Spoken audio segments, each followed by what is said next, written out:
Hello, അമ്മ മനസ്സിൻ്റെ പുതിയൊരു എപ്പിസോഡിലേക്ക് എല്ലാവർക്കും സ്വാഗതം. ചാനൽ ആദ്യമായിട്ട് കാണുന്നവരാണെങ്കിൽ ഒന്ന് സബ്സ്ക്രൈബ് ചെയ്തിട്ട് ലൈക്ക് ചെയ്യണേ. ചന്ദ്രിക മുറ്റത്ത് തുണിയാക്കിക്കൊണ്ടിരിക്കുമ്പോഴാണ് അവളുടെ ശ്രദ്ധയിൽ ആ ഒരു കാര്യം പെടുന്നത്. കാരണം ഫ്യൂസ് ആരോ ഊരിയിരിക്കുകയാണ്.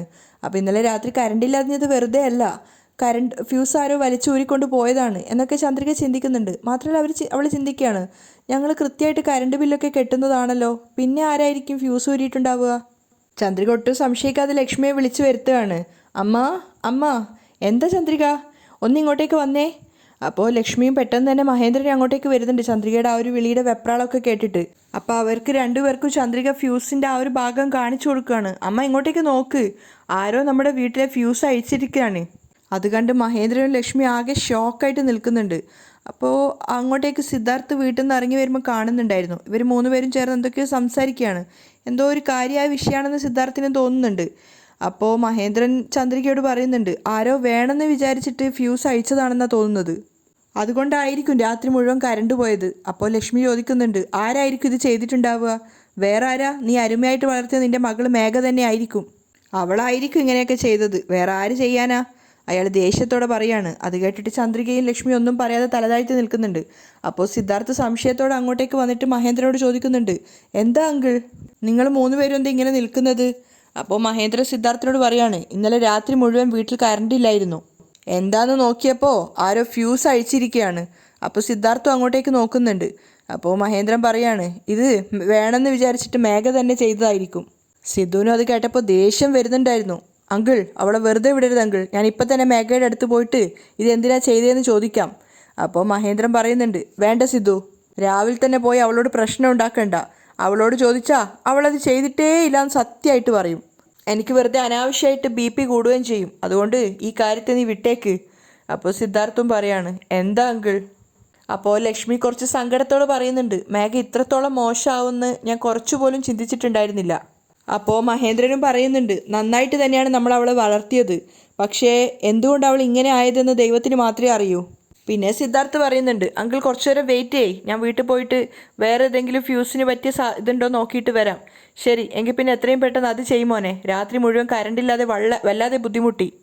ശരി അങ്കിൾ, ഞാൻ നോക്കിയിട്ട് വരാം എന്ന് പറഞ്ഞ് സിദ്ധാർത്ഥ് വീട്ടിലോട്ടേക്ക് പോവുകയാണ്. ആ സമയത്തൊക്കെ ഡിസ്റ്റർബ്ഡ് ആയിട്ടാണ് ചന്ദ്രികയും മഹേന്ദ്രനും ലക്ഷ്മി അവിടെ നിൽക്കുന്നത്. അങ്ങനെ സിദ്ധാർത്ഥ് തൽക്കാലം വീട്ടിൽ നിന്നൊരു ഫ്യൂസ് കൊണ്ടുവന്നിട്ട് അത് ശരിയാക്കി കൊടുക്കുന്നുണ്ട്. അതിനുശേഷം കറണ്ട് ഓണാക്കുകയാണ്. അപ്പോൾ മഹേന്ദ്രൻ ചന്ദ്രികയോട് പറയുന്നുണ്ട്, ചന്ദ്രിക പോയിട്ട് കറണ്ട് വന്നോ നോക്ക്. ആ ശരി, ഞാൻ ഇപ്പം തന്നെ നോക്കാം സാർ. ചന്ദ്രിക വീടിനകത്തേക്ക് പോയിട്ട് കറണ്ട് വന്നോ നോക്കുന്ന സമയത്ത് കറണ്ട് വന്നിട്ടുണ്ടായിരുന്നു. അപ്പോൾ അവൾ വന്നു എന്ന് പറഞ്ഞിട്ട് ഇങ്ങോട്ടേക്ക് വരികയാണ്.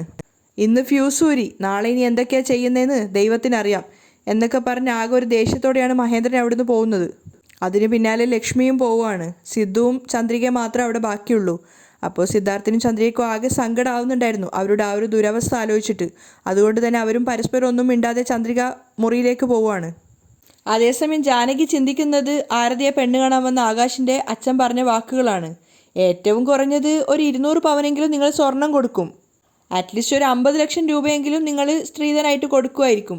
ഇനി 200 അല്ല 250 പവൻ കൊടുത്താലും 50 ലക്ഷം അല്ല 1 കോടി രൂപ കൊടുത്താലും ഞങ്ങൾക്കതൊന്നും വിഷയമല്ല കേട്ടോ. അതൊക്കെ നമുക്കൊരു സന്തോഷമുള്ള കാര്യമാണല്ലോ. ആ കാര്യങ്ങളൊക്കെ ജാനകിയുടെ മനസ്സിൽ വരുന്നുണ്ടായിരുന്നു. അവർ വല്ലാതെ വീർപ്പ് മുട്ടുകയാണ്. കാരണം ഈ ഒരു കല്യാണത്തിന് ഒരിക്കലും സമ്മതിക്കാൻ സാധിക്കില്ല എന്ന് അവരെ തന്നെ മനസ്സിലാക്കി കൊടുക്കുകയായിരുന്നു. അതുമാത്രമല്ല, കല്യാണത്തിൻ്റെ നിശ്ചയത്തിൻ്റെ അന്ന് തന്നെ ഈ മാസം കൊണ്ട് തന്നെ പകുതി സ്ത്രീധനവും പകുതി സ്വർണവും ഒക്കെ കൊടുക്കാനും ആകാശിൻ്റെ അച്ഛൻ പറഞ്ഞിട്ടുണ്ടായിരുന്നു. ബാക്കി കല്യാണം കഴിഞ്ഞിട്ടും തന്നാൽ മതി. അയാളുടെ വാക്കുകളൊക്കെ ജാനകിയെ വല്ലാതെ മുറിപ്പെടുത്തുന്ന വാക്കുകളാണ്. അപ്പോഴാണ് അമ്മയ്ക്ക് ജ്യൂസുമായിട്ട് ആരതി അങ്ങോട്ടേക്ക് വരുന്നത്. അമ്മ അമ്മ. അപ്പോൾ ജാനകി ആ ഒരു മയക്കത്തിൽ നിന്നെന്ന പോലെ ഞെട്ടിയിട്ട് ആരതിയെ നോക്കുകയാണ്. ഇന്നാ ജ്യൂസ് കുടിക്ക്. ഓ, ഇപ്പം ജ്യൂസാണല്ലോ വലിയ കാര്യം, നീ അത് അവിടെയെങ്കിലും കൊണ്ടുപോയി വെക്ക്. ആരതിക്ക് അമ്മയുടെ ടെൻഷൻ്റെ കാര്യം മനസ്സിലാവുന്നുണ്ടായിരുന്നില്ല. ജ്യൂസ് അവിടെ വെച്ചതിന് ശേഷം അവൾ അമ്മയോട് ചോദിക്കുന്നുണ്ട്, എന്താ അമ്മ എന്തോ ഒരുമാതിരി ആയിരിക്കുന്നേ? വേറെന്താ, എല്ലാം നിന്നെക്കുറിച്ച് ആലോചിച്ചിട്ട് തന്നെയാണ്. അപ്പോൾ ആരതി ചോദിക്കുന്നുണ്ട്, എന്താ അമ്മ, എന്താ തീരുമാനം എടുത്തിരിക്കുന്നത്? ഒന്നും മനസ്സിലാവാത്തതുപോലെ ജാനകി ചോദിക്കുകയാണ്, നീ എന്തിനെക്കുറിച്ചാണ് ചോദിക്കുന്നത്? ആകാശിൻ്റെ വീട്ടിൽ നിന്ന് പെണ്ണ് കാണാൻ വന്നിരുന്നില്ലേ, അതിനെക്കുറിച്ചാണ് ഞാൻ ചോദിച്ചത്. അത് കേട്ട് ജാനകി കുറച്ചൊരു വിഷമത്തോടെയാണ് പറയുന്നത്, ഇങ്ങോട്ട് നോക്കാരതി, ഞാൻ പറയുന്നത് നീ തെറ്റായി കാണരുത്. ആവശ്യമില്ലാത്ത ആഗ്രഹങ്ങൾ മനസ്സിനുള്ളിൽ വളർത്തരുത്. അപ്പോഴേക്കും തന്നെ ആരതിയുടെ മുഖമൊക്കെ വാടിയിട്ടുണ്ടായിരുന്നു. അവൾ നിറഞ്ഞ കണ്ണുകളോട് ചോദിക്കുന്നുണ്ട്, എന്താ അമ്മ ഈ പറയുന്നത്? അതേ ആരതി, നമുക്ക് ഈ ബന്ധം ശരിയാവില്ല. അത് കേട്ടതും ആരതി ആകെ തകർന്നു പോവുകയാണ്. അപ്പോൾ ജാനകി പറയുന്നുണ്ട്, നിനക്ക് വേറെ നല്ലൊരു ബന്ധം നോക്കാം. അവൾ നെഞ്ചു പൊട്ടിക്കൊണ്ട് ചോദിക്കുന്നുണ്ട്, എന്താ അമ്മ, എന്താ ഇങ്ങനെയൊക്കെ പറയുന്നേ? അപ്പോൾ ജാനകി സങ്കടത്തോടെ പറയാണ്, അല്ല മോളെ, അവർ ചോദിക്കുന്ന സ്ത്രീധനം കൊടുക്കുന്നൊരു അവസ്ഥയിലല്ല നമ്മളിപ്പോൾ ഉള്ളത്. ആരതിക്ക് സങ്കടം സഹിക്കാനാവുന്നില്ല. അവൾ പൊട്ടി പൊട്ടി കരയാണ്. അപ്പോൾ ജാനകി പറയുന്നുണ്ട്, 200 പവൻ സ്വർണവും 50 ലക്ഷം രൂപയുമാണ് അവർ ചോദിക്കുന്നത്. ഇത്രയും പണത്തിനും സ്വർണത്തിനും നമ്മൾ എങ്ങോട്ടേക്കാണ് പോവുക, നീ തന്നെ പറ. അതിനൊന്നും ആരതിക്ക് മറുപടി ഇല്ലായിരുന്നു. അവൾ ഏങ്ങി ഏങ്ങി കരയാണ്. അപ്പോൾ ജാനകി പറഞ്ഞു കൊടുക്കുന്നുണ്ട്, നിന്റെ അങ്കിള് നമ്മുടെ കൂടെയുള്ള കാലത്തോളം നമുക്കതൊരു ബുദ്ധിമുട്ടല്ലായിരുന്നു. പയ്യൻ്റെ വീട്ടുകാർ എന്ത് ചോദിച്ചിരുന്നെങ്കിലും എൻ്റെ ഏട്ടൻ ചെയ്യുമായിരുന്നു. പക്ഷെ ഇപ്പോൾ അദ്ദേഹത്തിനെ കൊണ്ട് ഒന്നും സാധിക്കാത്ത അവസ്ഥയിലാണ്. അതുമാത്രമല്ല, നമ്മളും ഇപ്പോൾ രണ്ടുപേരും തമ്മിൽ വഴക്കിട്ട് തെറ്റി നിൽക്കുകയാണ്. ഇപ്പോൾ അദ്ദേഹത്തിൻ്റെ കയ്യിൽ ഒന്നുമില്ല, നമ്മുടെ കയ്യിൽ ഒന്നുമില്ല. ഇപ്പം നമ്മളിരിക്കുന്ന ഈ ഒരു ഗതികെട്ട അവസ്ഥയിൽ അവർ ചോദിക്കുന്ന ഒന്നും നമ്മളെ കൊണ്ട് ചെയ്യാൻ സാധിക്കില്ല ആരതി. ആരതി നെഞ്ച് പൊട്ടിക്കൊണ്ട് വിളിക്കുകയാണ്, അമ്മ, അതുകൊണ്ട് നമുക്ക് ആ ബന്ധം വേണ്ട മോളെ. ജാനകി ആരതിയെ പറഞ്ഞ് തിരുത്തുവാണ്. ദയവ് ചെയ്ത് നീ മനസ്സിലാക്ക് എന്ന് പറഞ്ഞിട്ട് ജാനകി സങ്കടത്തോടെ അവിടുന്ന് പോവുകയാണ്. ആരതിയെ ഫേസ് ചെയ്യാനാവാതെ. ആരതിയാണെങ്കിൽ ഒന്നും പറയാനാവാതെ അവിടെ നിലത്തിരുന്നിട്ട് പൊട്ടി പൊട്ടി കരയാണ്. അതേസമയം മലറിൻ്റെ മുടി പിന്നിട്ട് കൊടുക്കുകയാണ് ലക്ഷ്മി. അപ്പോൾ ചന്ദ്രിക അതുവഴി പാസ് ചെയ്ത് പോയപ്പോൾ മലരി കുസൃതിയോടെ പറയുന്നുണ്ട്, അമ്മ എൻ്റെ മുടി പിന്നിട്ട് തരുമ്പോൾ എനിക്ക് തല നന്നായിട്ട് വേദനിക്കാറുണ്ടായിരുന്നു. പക്ഷേ ഇപ്പം മുത്തശ്ശി പിന്നിട്ട് തരുമ്പോൾ വേദനിക്കുന്നേ ഇല്ല. അത് കേട്ടിട്ട് അവിടെ പത്രം വായിച്ചുകൊണ്ടിരുന്ന മഹേന്ദ്രൻ പൊട്ടിച്ചിരിക്കുകയാണ്. അപ്പോൾ ചന്ദ്രിക തമാശയായിട്ട് മകളോട് പറയുന്നുണ്ട്, അതെ, ഇപ്പോൾ നീ ഇങ്ങനെ തന്നെ പറയും, നിനക്ക് നിൻ്റെ മുത്തശ്ശിയെ കിട്ടിയല്ലോ. മലരൊന്നും പറയാതെ ചിരിക്കുകയാണ്. അപ്പോൾ മഹേന്ദ്രൻ ചന്ദ്രികയോട് പറയുന്നുണ്ട്, മലര് മുത്തശ്ശിയെ നന്നായിട്ട് സോപ്പിട്ട് പതപ്പിക്കുകയാണ്. അത് കേട്ട് ചന്ദ്രിക പൊട്ടിച്ചിരിക്കുന്നുണ്ട്. അപ്പോൾ മുടിയൊക്കെ പിന്നിട്ട് കൊടുത്തതിന് ശേഷം ലക്ഷ്മി മലറിനെ മുത്തം വെക്കുകയാണ്. എന്നിട്ട് പറയുന്നുണ്ട്, എൻ്റെ പൊന്ന് പോലത്തെ മോള്. അത് കണ്ടിട്ട് ചന്ദ്രികയുടെ മനസ്സ് നിറയുകയാണ്. കുറച്ച് നേരത്തിന് ശേഷം അവളൊരു ചെറിയ ബാഗ് എടുത്തിട്ട് പുറത്തേക്ക് പോവുകയാണ്. അപ്പോൾ ഞാനിപ്പോൾ തന്നെ വരാമെന്ന് പറഞ്ഞപ്പോൾ ലക്ഷ്മി ചോദിക്കുന്നുണ്ട്, എവിടെയാണ് ചന്ദ്രിക പോകുന്നത്? അമ്മ, ഞാനിവിടെ അടുത്തുള്ള കടയിൽ വരെ പോകുന്നതാണ്. പച്ചക്കറി വാങ്ങിക്കാൻ പോവുകയാണോ? അല്ല അമ്മ, നിങ്ങൾക്കും അച്ഛനും ഞാൻ ഹോട്ടലിൽ പോയിട്ട് ഭക്ഷണം വാങ്ങിയിട്ട് വരാം. അത് കേട്ടിട്ട് മഹേന്ദ്രൻ്റെ നെറ്റി ചൊളിയുന്നുണ്ട്. അദ്ദേഹം അവളോട് ചോദിക്കുകയാണ്, ചന്ദ്രിക, എന്തിനാ പുറത്ത് ഹോട്ടലിൽ പോയിട്ട് ഭക്ഷണം വാങ്ങിക്കുന്നത്? വീട്ടിലൊന്നും വെച്ചിട്ടില്ലേ? അത് കേട്ട് ചന്ദ്രികയുടെ മുഖം വാടുകയാണ്. പറ, ഒന്നുമില്ലേ ഇവിടെ ഭക്ഷണം കഴിക്കാൻ? അപ്പോൾ ചന്ദ്രിക പറയുന്നുണ്ട്, ഭക്ഷണം ഉണ്ട് അച്ഛാ, പിന്നെന്തിനാ ഹോട്ടലിൽ പോകുന്നത്? അപ്പോൾ ചന്ദ്രിക ആകെ വല്ലായ്മയോടെ പറയാണ്, അത് പിന്നെ വീട്ടിൽ പഴയ ചോറാണുള്ളത്, അത് നിങ്ങൾ എങ്ങനെയാ കഴിക്കുക? അതിനെന്താ, നീയും മലരും അതല്ലേ കഴിക്കാൻ പോകുന്നത്? മഹേന്ദ്രൻ ചോദിച്ചപ്പോൾ ചന്ദ്രിക പറയുന്നുണ്ട്, അതെ. എങ്കിൽ പിന്നെ ഞങ്ങൾക്കും ആ പഴയ ചോറ് തന്നെതാ, ഞങ്ങൾ സന്തോഷത്തോടെ കഴിക്കാം. അപ്പോൾ ചന്ദ്രിക വീണ്ടും പറയാണ്, അയ്യോ ഇല്ല അച്ഛാ, നിങ്ങൾക്ക് പഴയ ചോറൊന്നും തിന്നിട്ട് ശീലമില്ലല്ലോ. അപ്പോൾ ലക്ഷ്മി വന്നിട്ട് പറയാണ്, ആര് പറഞ്ഞു ചന്ദ്രിക? അദ്ദേഹത്തിന് പഴയ ചോറാണ് ഏറ്റവും ഇഷ്ടം. ഇപ്പോൾ കാലം മാറി, ഞങ്ങൾ പഴയ ചോറ് തിന്നുന്നതൊക്കെ അവസാനിപ്പിച്ചു, അത്രയേ ഉള്ളൂ. അപ്പോൾ ഹൃദയത്തിൽ തട്ടിക്കൊണ്ട് തന്നെ മഹേന്ദ്രനും പറയാണ്, അതേ ചന്ദ്രിക, നീ പഴയ ചോറ് എടുത്തു വെക്ക്, എനിക്ക് വയറ് വല്ലാതെ വിശക്കുന്നുണ്ട്. അപ്പോൾ ചന്ദ്രിക വീണ്ടും സംശയത്തോടെ ചോദിക്കുകയാണ്, നിങ്ങൾ സത്യം തന്നെയല്ലേ പറയുന്നത്? അതേ ചന്ദ്രിക, നീ ഭക്ഷണം എടുത്തു വെക്ക്, ഞാൻ പോയി കൈ കഴുകിയിട്ട് വരാം. അത് കേട്ടത് ചന്ദ്രികയ്ക്ക് ചെറുതായിട്ടൊരു സന്തോഷം തോന്നുകയാണ്. അവൾ പറയുന്നുണ്ട്, അങ്ങനെയാണെങ്കിൽ ഒരു 5 മിനിറ്റും കൂടി വെയിറ്റ് ചെയ്യച്ചാ, ഞാൻ പെട്ടെന്ന് തന്നെ ഒരു നല്ല അടിപൊളി ചമ്മന്തി ഉണ്ടാക്കി തരാം, നല്ല ഉണക്ക മീനും പൊരിച്ചു തരാം. അപ്പോൾ ലക്ഷ്മി സന്തോഷത്തോടെ പറയാണ്, അങ്ങനെയാണെങ്കിൽ ഇന്നത്തെ ഭക്ഷണം അടിപൊളിയായിരിക്കുമല്ലോ. മഹേന്ദ്രനും അത് കേട്ട് മനസ്സ് നിറഞ്ഞ് പുഞ്ചിരിക്കുകയാണ്. അപ്പോൾ ചന്ദ്രിക പറയുന്നുണ്ട്, അയ്യോ എന്നെ കളിയാക്കല്ലേ അമ്മ. ചന്ദ്രിക മുറ്റത്ത് പോയിട്ട് പയറ് പറിച്ചു കൊണ്ട് വന്നിട്ടുണ്ടായിരുന്നു. അതിനുശേഷം ചെറിയുള്ളിയൊക്കെ തൊലി കളയാൻ വേണ്ടിയിട്ട് എടുത്ത സമയത്ത് ലക്ഷ്മി വേഗം പോയിട്ട് അവളെ ഹെൽപ്പ് ചെയ്യുകയാണ്. ചെറിയുള്ളിയൊക്കെ തൊലി കളയുന്നുണ്ട്. അപ്പോൾ ചന്ദ്രിക പറയുന്നുണ്ട്, അമ്മ അവിടെ വെച്ചേക്ക്, ഞാൻ ചെയ്തോളാം. ഏയ് സാരമില്ല ചന്ദ്രിക, ഞാനും കൂടെ ചെയ്യാം, ഹെൽപ്പ് ചെയ്യാം എന്ന് പറഞ്ഞിട്ട് ലക്ഷ്മി ആ ജോലി തുടരുകയാണ്. അവരുടെ രണ്ടുപേരുടെ ആ ഒരു സ്നേഹവാത്സല്യമൊക്കെ കണ്ടിട്ട് മഹേന്ദ്രൻ്റെ മനസ്സ് നിറയുന്നുണ്ട്. അദ്ദേഹം സ്നേഹത്തോടെ മലരിനെയും നോക്കുകയാണ്. അങ്ങനെ അതൊക്കെ അരിഞ്ഞതിന് ശേഷം ലക്ഷ്മി സഹായിക്കാൻ പോയപ്പോൾ ചന്ദ്രിക പറയുന്നുണ്ട്, അമ്മ നിങ്ങൾ അവിടെ ഇരിക്കും, ഞാൻ തന്നെ ചെയ്തോളാം, ഇപ്പോൾ വരാവേ എന്ന് പറഞ്ഞിട്ട് ചന്ദ്രിക വേഗം പോയിട്ട് പാചകമൊക്കെ ചെയ്യാണ്. വെളിച്ചെണ്ണയിൽ അതൊക്കെ മൂപ്പിച്ചെടുക്കുകയും അതിനുശേഷം അത് ചമ്മന്തി അരക്കാൻ വേണ്ടിയിട്ട് മിക്സിയിലിട്ട സമയത്തൊക്കെ മഹേന്ദ്രൻ പറയുന്നുണ്ട്, അയ്യോ അതിൻ്റെ സ്മെല്ല് വരുമ്പോൾ തന്നെ എൻ്റെ വായിലിങ്ങനെ വെള്ളം വരികയാണ്. അത് കേട്ട് ചന്ദ്രികയും പുഞ്ചിരിക്കുകയാണ്. അത് കേട്ടിട്ട് ലക്ഷ്മിയും പറയാണ്, സത്യമാണ് ഏട്ടൻ പറഞ്ഞത്, അതിൻ്റെ മണം വരുമ്പോൾ തന്നെ കഴിക്കാൻ തോന്നുവാണ്. ചന്ദ്രിക ഭക്ഷണമൊക്കെ റെഡിയായതിനു ശേഷം പഴങ്കഞ്ഞിയും ഭക്ഷണമൊക്കെ ആയിട്ട് അവിടെ അവർക്ക് കൊണ്ടുവെക്കുകയാണ്. എല്ലാം റെഡിയായി, വാ കഴിക്കാലോ എന്ന് പറഞ്ഞിട്ട്. അങ്ങനെ അവർക്ക് 3 പേർക്കും പഴങ്കഞ്ഞി ഓരോ പാത്രത്തിൽ ഒഴിച്ചു കൊടുക്കുകയും അതിനുശേഷം ഓരോ മുളകും അതുപോലെ ഉണ്ടാക്കിയ ചമ്മന്തിയും ഉപ്പേരിയും ഒക്കെ അവിടെ വെച്ചു കൊടുക്കുന്നുണ്ട്. അവർ 3 പേരും ആസ്വദിച്ച് കഴിക്കുന്നത് കണ്ടിട്ട് ചന്ദ്രികയുടെ മനസ്സ് നിറയുന്നുണ്ട്. അപ്പോൾ അതിനിടയിൽ ചന്ദ്രിക പറയുന്നുണ്ട്, ഇതിൻ്റെ കൂടെ ചെറിയ ഉള്ളി കൂട്ടി കഴിച്ചാൽ വളരെയധികം നന്നായിരിക്കും. എങ്കിൽ പറയാതെ വേഗം അത് കൊണ്ടെത്താ ചന്ദ്രിക. മഹേന്ദ്രൻ പറയാണ്. അവൾ വേഗം അതും എടുത്ത് കൊണ്ടുവരുന്നുണ്ട്. അപ്പം അദ്ദേഹം അതും ആസ്വദിച്ച് കഴിക്കുകയാണ്. ലക്ഷ്മി വാത്സല്യത്തോടെ മലറിനും ഇങ്ങനെ ഇടയ്ക്കിടയ്ക്ക് വാരി കൊടുക്കുന്നുണ്ടായിരുന്നു. അങ്ങനെ ചന്ദ്രിക കൊണ്ടുവന്ന ഓരോ ചെറിയുള്ളിയൊക്കെ എടുത്ത് കഴിച്ചിട്ട് മഹേന്ദ്രൻ ലക്ഷ്മിയോട് പറയാണ്, എത്ര കാലമായി ഇതുപോലെ അത്രയും ടേസ്റ്റി ആയിട്ടൊരു ഭക്ഷണം കഴിച്ചിട്ട്.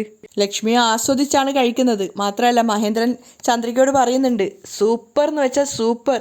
ഈ പഴങ്കഞ്ഞിയുടെ കൂടെ ഈ ചെറിയുള്ളി കൂട്ടി കഴിക്കുമ്പോൾ ഒടുക്കത്തെ ടേസ്റ്റാണ്. അവരുടെ ആ ഒരു സന്തോഷം കണ്ടിട്ട് ചന്ദ്രികയും പുഞ്ചിരിക്കുകയാണ്. ലക്ഷ്മിയും പറയാണ്, സത്യമാണ് ഏട്ടൻ പറയുന്നത്, ഇത്രയും നല്ല ടേസ്റ്റി ആയിട്ടുള്ളൊരു ഭക്ഷണം ഞാൻ ഈ അടുത്തൊന്നും കഴിച്ചിട്ടില്ല. അപ്പോൾ മഹേന്ദ്രൻ പറയാണ്, ഞാൻ കഴിച്ചിട്ടുണ്ട്. അതെപ്പോ? എൻ്റെ അമ്മ പഴയ ചോറ് കൊണ്ട് ഇങ്ങനെ ഉണ്ടാക്കി തരാറുണ്ട്. അതേ ടേസ്റ്റ് തന്നെയാണ് ചന്ദ്രിക ഉണ്ടാക്കിയപ്പോഴും.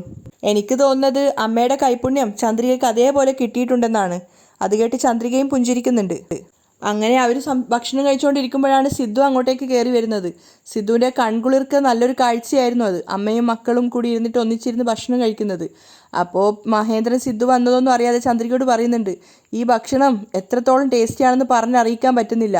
അപ്പോൾ ചന്ദ്രിക പറയുന്നുണ്ട്, നിങ്ങളുടെ പുകഴ്ത്തൽ കുറച്ച് കൂടുന്നുണ്ട് അച്ഛാ. സത്യമായിട്ടാണ് പറയുന്നത് ചന്ദ്രിക, 5 സ്റ്റാർ ഹോട്ടലിലെ ഫുഡ് വരെ തോറ്റുപോകും. ഇത്രയും ടേസ്റ്റിലൊരു ഭക്ഷണം കഴിച്ചിട്ട് എത്ര നാളായി എന്നറിയോ? അപ്പോൾ സിദ്ധാർത്ഥാണ് മറുപടി പറയുന്നത്, സത്യമാണോ അങ്കിൾ? അപ്പോൾ എല്ലാവരും വാതിൽക്കലേക്ക് നോക്കുകയാണ് സിദ്ധുവിനെ. അപ്പോൾ മഹേന്ദ്രനോട് സിദ്ധു ചോദിക്കുന്നുണ്ട്, ചന്ദ്രിക ഉണ്ടാക്കിയ ഭക്ഷണം അത്രയ്ക്ക് ടേസ്റ്റിയാണോ?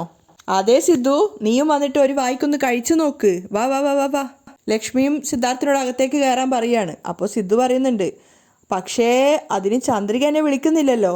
അപ്പോൾ ചന്ദ്രിക ആകെ ജാള്യതയോടെ ചോദിക്കുകയാണ്, സാർ നിങ്ങളൊക്കെ എങ്ങനെ ഈ പഴയ ചോറ് കഴിക്കുക?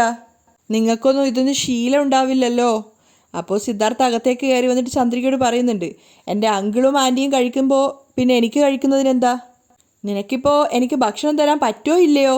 അപ്പോൾ മലരാണ് പറയുന്നത്, നിങ്ങൾ ഇരിക്ക് സിദ്ധു, ഭക്ഷണം സൂപ്പറായിട്ടുണ്ട്. അത് കേട്ടിട്ട് സിദ്ധു പറയുന്നുണ്ട്, ദാ എൻ്റെ മലർക്കുട്ടി വരെ പറഞ്ഞു കഴിഞ്ഞു, നിന്നെക്കൊണ്ട് പറ്റുമെങ്കിൽ എനിക്കും കൂടെ കുറച്ച് ഭക്ഷണം എന്താ ചന്ദ്രികേ, പെട്ടെന്ന് കൊണ്ടുപോവാ ചന്ദ്രികേ. അപ്പോൾ ചന്ദ്രിക വേഗം തന്നെ ഭക്ഷണം എടുത്തുകൊണ്ട് വന്നിട്ട് സിദ്ധാർത്ഥിന് ഒരു പാത്രത്തിൽ വിളമ്പി കൊടുക്കുകയാണ്. സിദ്ധാർത്ഥം ആസ്വദിച്ചിട്ടാണ് പഴങ്കഞ്ഞി കഴിച്ചുകൊണ്ടിരിക്കുന്നത്. ഇടയ്ക്കിടയ്ക്ക് ചന്ദ്രികയെ നോക്കിക്കൊണ്ടേ ഇരിക്കുന്നുണ്ട്. ചന്ദ്രികയ്ക്ക് ആകെ ഒരു ടെൻഷൻ ആവുകയാണ്, ഇനി പറ്റായിട്ടാണോ നോക്കുന്നതെന്ന് വിചാരിച്ചിട്ട്. പക്ഷേ 3-4 വായ കഴിച്ചതിന് ശേഷം സിദ്ധാർത്ഥ് മഹേന്ദ്രനോട് പറയാണ്, അങ്കിൾ നിങ്ങൾ പറഞ്ഞത് സത്യമാണ് അങ്കിൾ, പഴങ്കഞ്ഞിക്ക് ഇത്ര അധികം ടേസ്റ്റ് ഉണ്ടെന്ന് എനിക്ക് ഇന്നാ മനസ്സിലാവുന്നത്. അപ്പോൾ ലക്ഷ്മി പറയുന്നുണ്ട്, ചെറിയ ഉള്ളി ചേർത്ത് കഴിച്ചാൽ ഇതിനേക്കാളും ടേസ്റ്റ് ഉണ്ടാവും, നിങ്ങൾക്ക് വേണോ സർ? അപ്പോൾ ചന്ദ്രിക ചോദിക്കുകയാണ്, ഈ സമയം കൊണ്ട് എനിക്കത് കൊണ്ടുവന്ന് തരികയാണ് വേണ്ടത്. സിദ്ധാർത്ഥ് പറഞ്ഞത് കേട്ടപ്പോൾ തന്നെ ചന്ദ്രിക വേഗം പോയിട്ട് ചെറിയ ഉള്ളി കൊണ്ടുവന്ന് കൊടുക്കുകയാണ്. സിദ്ധാർത്ഥും ആസ്വദിച്ചിട്ടാണ് ഭക്ഷണം കഴിക്കുന്നത്. അവരെല്ലാവരും സന്തോഷത്തോടെ മനസ്സ് നിറഞ്ഞ് കഴിക്കുന്നത് കണ്ടപ്പോൾ ചന്ദ്രിക തന്നെ അതിശയിച്ചു പോവുകയാണ്. എല്ലാവരും ഭക്ഷണം കഴിച്ച് കഴിഞ്ഞപ്പോൾ ചന്ദ്രിക പാത്രങ്ങളൊക്കെ എടുത്ത് കൊണ്ടുവെക്കുകയാണ്. അപ്പോൾ മഹേന്ദ്രനും സിദ്ധാർത്ഥിനോട് സംസാരിക്കുന്നുണ്ട്, ഭക്ഷണമൊക്കെ നന്നായിട്ടില്ലേ? സത്യം പറയാലോ അങ്കിൾ, ഇത്രയും നല്ല ഭക്ഷണം ഞാൻ ഈ അടുത്തൊന്നും കഴിച്ചിട്ടില്ല. മാത്രമല്ല വയറ് നിറഞ്ഞത് കാരണം എനിക്ക് ഓഫീസിൽ പോവേണ്ട, ലീവ് എടുത്താലോ എന്നാണ് ഞാൻ ചിന്തിക്കുന്നത്. അങ്ങനെയാണെങ്കിൽ ഞാനും ഇന്ന് സ്കൂൾ ലീവ് എടുക്കും. മലര് പറഞ്ഞത് കേട്ടിട്ട് സിദ്ധാർത്ഥ് പൊട്ടിച്ചിരിക്കുകയാണ്. ഓഹോ, അപ്പം നീയും ഇന്ന് ലീവ് എടുക്കാൻ പോവാണോ? അങ്ങനെ അവർ തമ്മിലുള്ളൊരു സ്നേഹപ്രകടനമൊക്കെയാണ് അവിടെ നടക്കുന്നത്. കുറഞ്ഞ സമയത്തിന് ശേഷം പിന്നെ ചന്ദ്രിക മാർക്കറ്റിൽ പോയി സാധനങ്ങൾ പച്ചക്കറിയൊക്കെ വാങ്ങിയിട്ട് വരുമ്പോഴാണ് മുത്തശ്ശി അവിടെ നിന്നിട്ട് നോക്കുന്നത്. മുത്തശ്ശി ചന്ദ്രികയെ പേരെടുത്ത് വിളിക്കുകയാണ്, ചന്ദ്രിക. അത് കേട്ട് അവൾ തിരിഞ്ഞു നോക്കുന്നുണ്ട്. മഹാരാജാവിനെയും മഹാറാണിയെയും പോലെ ഇവിടെ ജീവിച്ച മഹേന്ദ്രനെയും ലക്ഷ്മിയെയും നിന്റെ വീട്ടിൽ നീ വെറും ഒരു പാത്രം കഴുകുന്ന ആളാക്കി മാറ്റിയല്ലേ? അത് കേട്ട് ചന്ദ്രിക ഷോക്കായിട്ട് അവരെ നോക്കുകയാണ്. പാവം, ഇനിയും അവരെന്തൊക്കെ കഷ്ടപ്പെടണോ ആവോ? മുത്തശ്ശി ഒന്നുമില്ലാത്ത പോലെ സഹതാപത്തോടെ പറയാണ്. പക്ഷെ അത് കേട്ട് ചന്ദ്രിക വല്ലാതെ ഷോക്കാവുന്നുണ്ട്. അവൾ അവരോട് കൂടുതൽ തർക്കിക്കാനും സംസാരിക്കാനും ഒന്നും നിൽക്കാതെ വീട്ടിലേക്ക് ഓടി പോവുകയാണ്. ആ സമയത്ത് വീട്ടിൻ്റെ പിന്നാമ്പുറത്ത് ഇരുന്നിട്ട് ലക്ഷ്മിയും മഹേന്ദ്രനും പാത്രം കഴുകുന്നുണ്ടായിരുന്നു. ചന്ദ്രിക വന്നിട്ട് കണ്ടത് ആ ഒരു കാഴ്ചയാണ്. അവളിങ്ങനെ ഷോക്കായിട്ട് നിൽക്കുകയാണ്.